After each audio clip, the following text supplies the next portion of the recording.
নিশুতি রাত, আফিফা ফুপিয়ে কেঁদেই চলেছে। আকাশে মেঘের গর্জন শোনা যাচ্ছে একটু পর পর। আফিফার কলিজা ছেড়ে যাবার মতন ব্যথা হচ্ছে। একে তো সে জহিরকে ভীষণ ভালোবেসেছে, তার উপর আজকে দেখতে আসা পাত্রকে আফিফার একটু পছন্দ হয়নি। কেমন কেমন যেন লেগেছে লোকটাকে, শিয়ালের মতো ধরতো যেন। এত দ্বিধাদ্বন্দ্ব নিয়ে কি একটা নতুন জীবন শুরু করা যায়? আফিফা তো এরকম চায়নি। জহির ভাইয়ের মতন শান্তশিষ্ট নরম মনের একজন মানুষকে চেয়েছে সে।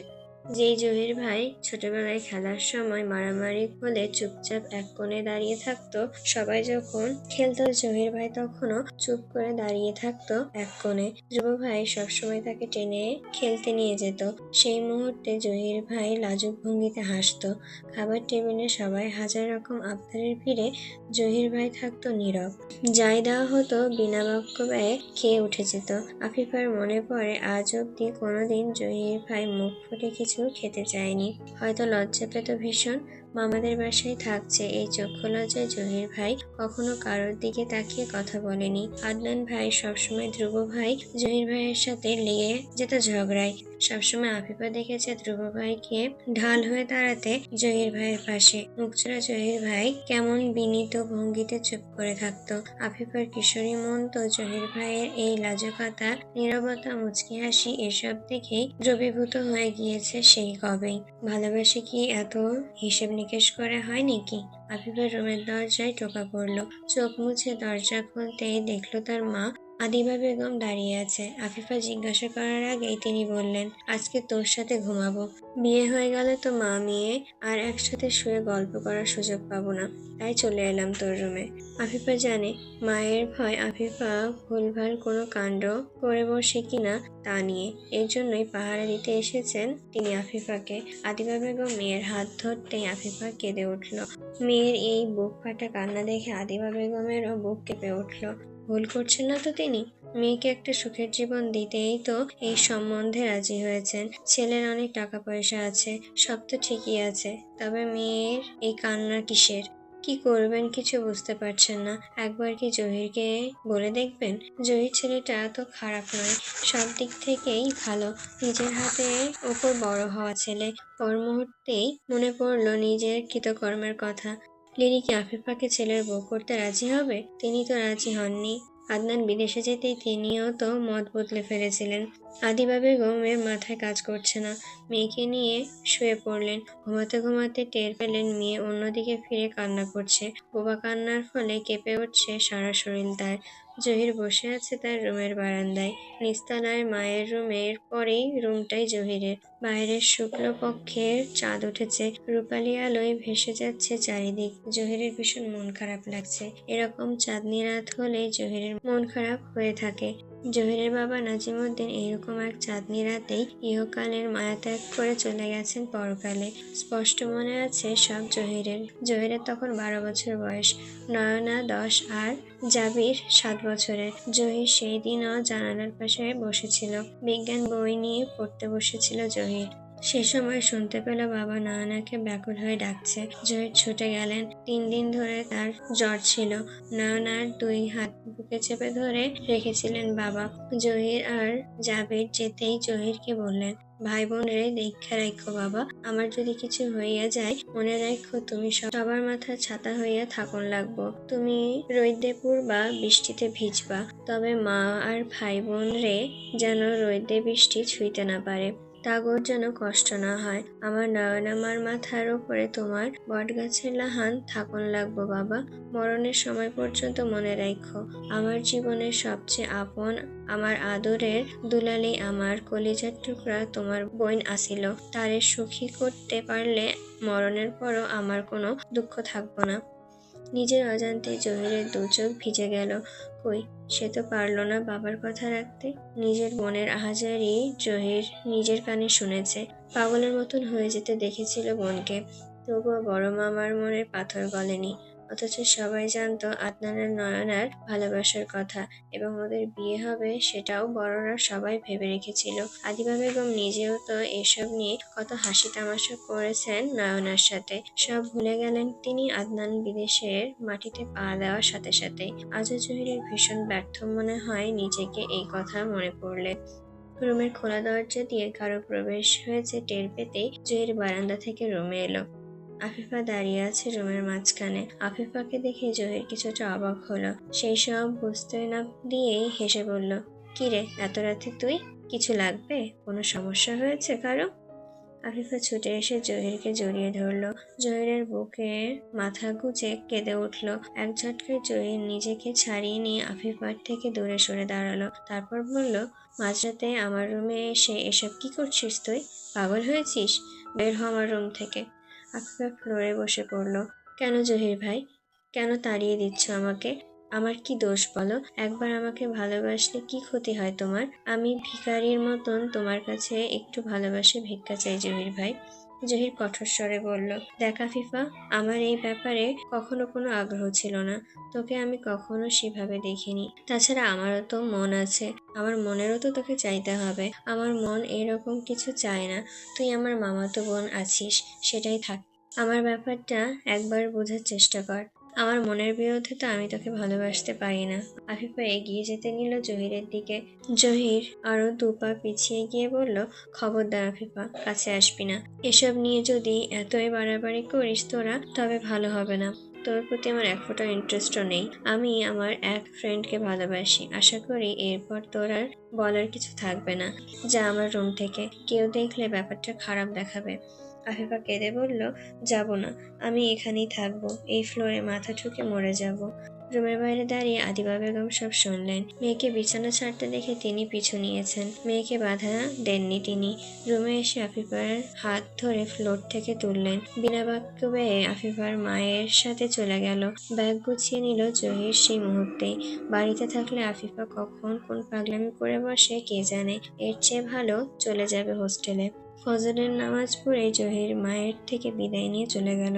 যাবার আগে নয়না একবার বলল, একবার ভেবে দেখ আফিফাকে নিয়ে ভাই। জহির হেসে বলল, মনের থেকে তো একটা ফিলিংস থাকতে হবে না নয়না? সেটা আমার নেই আফিফার জন্য। বড় মামির ওপর রাগ হয়েছে পরের ব্যাপারে। জোর করে কি কিছু হয়?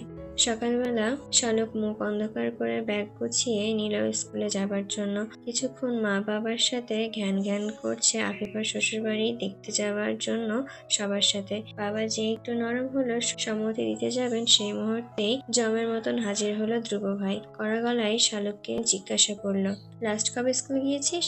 শালুক জবাব দিতে পারল না। স্কুলে টানা কয়েকদিন ধরে যাওয়া হয় না।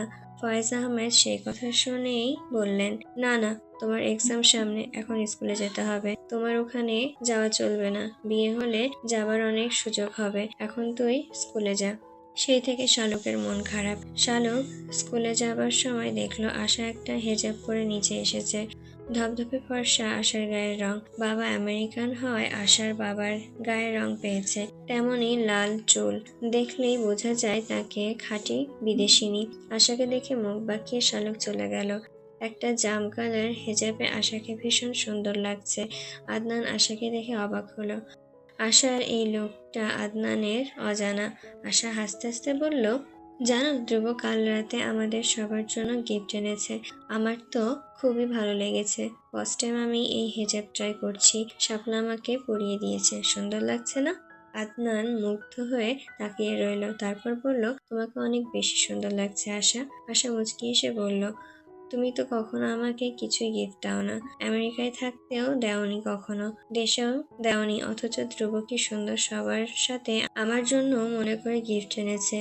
থ্যাংক ইউ ধ্রুব। ধ্রুব বসে বসে পাউরুটিতে জেলি মাখিয়ে খাচ্ছিল।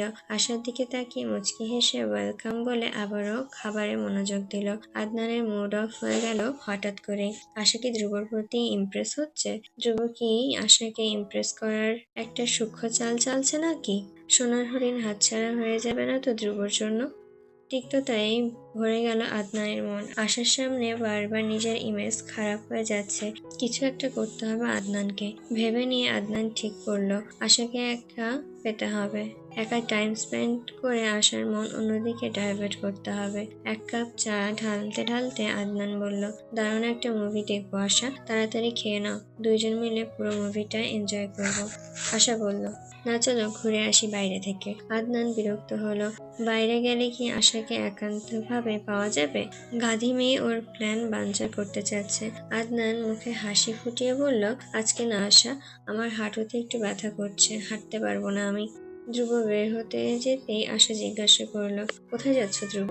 ধ্রুব জবাব দিল, বাইরে যাচ্ছি, একটু ঘুরে আসি। আশা চা শেষ না করেই দাঁড়িয়ে আদনানকে বলল, তুমি তাহলে রেস্ট নাও, মুভি এনজয় করো। তুমি তো হাঁটতে পারবে না, আমি ধ্রুবর সাথে ঘুরে আসি। ধ্রুব বের হয়েছে শালুকের স্কুলে যাবার উদ্দেশ্যে। শালুকে টিচারদের সাথে দেখা করবে আর সেই সাথে শালুককে একটু পড়া করে দেওয়ার জন্য বলে আসবে। আশা ধ্রুবকে বলে, আমার তো একটু কাজ আছে আশা, আমাদের স্কুলে যেতে হবে, অনেক দিন হলো স্যারদের সাথে দেখা করি না। আশা আগ্রহী হয়ে বলল, আমার কোনো সমস্যা নেই, আমি ইন্টারেস্ট তোমাদের স্কুল দেখতে। আদনানের কাছে তোমাদের স্কুলের অনেক গল্প শুনেছি, তোমরা সবাই নাকি অনেক ব্রিলিয়েন্ট ছিলে। আদনান কিছু বলার আগে আশা বের হয়ে গেল ধ্রুবর সাথে। চাইলেও আদনান যেতে পারলো না, গেলে তার মিথ্যা ধরা পড়ে যাবে যে। একটা খয়েরি রঙের টি শার্ট আর ট্রাউজার পরে ধ্রুব হাঁটতে লাগলো। আশা কিছুটা পেছন থেকে ধ্রুবকে লক্ষ্য করছে। ধ্রুবর চলাফেরা, কথাবার্তা সবকিছুই কেমন একটা পুরুষালী ভাব আছে। সেই তুলনায় আদনানকে আশার ন্যাকা মনে হয়। পুরুষ মানুষ হবে সিংহের ন্যায়, সারাক্ষণ কেন সে বিড়ালের মতন চলবে? অন্যদিকে আদনানকে ব্যাপারটা বলেও আশা বোঝাতে পারেনি। আশা থমকে দাঁড়ালো হঠাৎ করে। সে কি ধ্রুবর উপর দুর্বল হয়ে যাচ্ছে? এরকম তো কত ছেলেই আশা দেখেছে। আশা তো এরকম কতগুলো বয়ফ্রেন্ড আছে আমেরিকায়, কই তাদের কারোর প্রতি তো আশার এইভাবে ইমপ্রেস হয়নি। তবে ধ্রুবকে নিয়ে আশা ভাবছে কেন? ধ্রুবর সবকিছু আশার এত ভালো লাগছে কেন? ক্লাস শেষে স্যার এসে শালুককে বলল, ধ্রুব এসেছে আজ স্কুলে, ছেলেটা ভীষণ ট্যালেন্ট। তোমার ফ্যামিলির সবাই তো আমাদের হাতেই মানুষ, সবাই তো মেধাবী শালুক, তুমি এরকম কেন পড়ালেখায়? ধ্রুব, হেড স্যার সহ আমরা যতজন তোমার ক্লাস নিয়ে সবাই বিশেষভাবে বলে গেছে তোমাকে যাতে একটু কড়াকড়ি দেওয়া হয় পড়াশোনার জন্য। শালুক দাঁত কিরমিরিয়ে মনে মনে বলল, তোর মাথায় 100 টাকা খাবো মতো করুক তার ছিঁড়া ধ্রুব, আজকে যদি তোকে একটা কঠিন শাস্তি না দিচ্ছি তবে দেখিস। বিকালে শালুক টিচার এলো শালুককে পড়াতে। শালুকের মনে হলো কেউ যেন ওকে কলিজায় কেটে ফালা করে দিচ্ছে।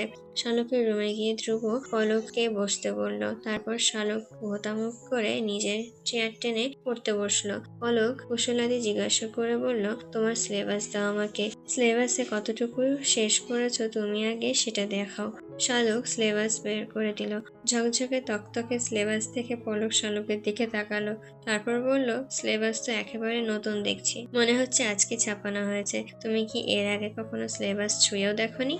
শালুক বিরক্ত হয়ে বলল, এসব ছোঁয়াছুঁয়ির মধ্যে শালুক নেই, বুঝলেন স্যার। সিলেবাস ধরে কি করব আমি?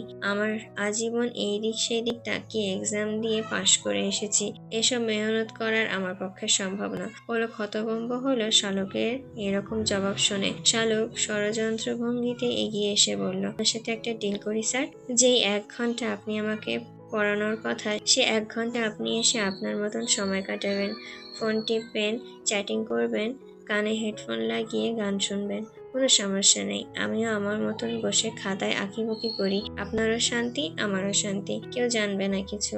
আমি এমনিতেও পরীক্ষায় খারাপ করব, এটা আমাদের বাসায় সবাই জানে। আমাদের ছোট যে নিধি আছে না, সেও জানে এইটা। মতির মা আছে না, সেও আমাকে নিয়ে ভবিষ্যৎবাণী করে রেখেছে। তাই আপনার বদনাম হবার কোনো চান্স নেই, মাস শেষে আপনি বেতন পেয়ে যাবেন।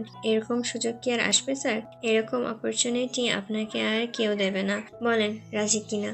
পলক ঘামতে শুরু করলো শালুকের কথা শুনে। এরকম স্টুডেন্ট কেউ কখনো পেয়েছে কিনা পলকের জানা নেই।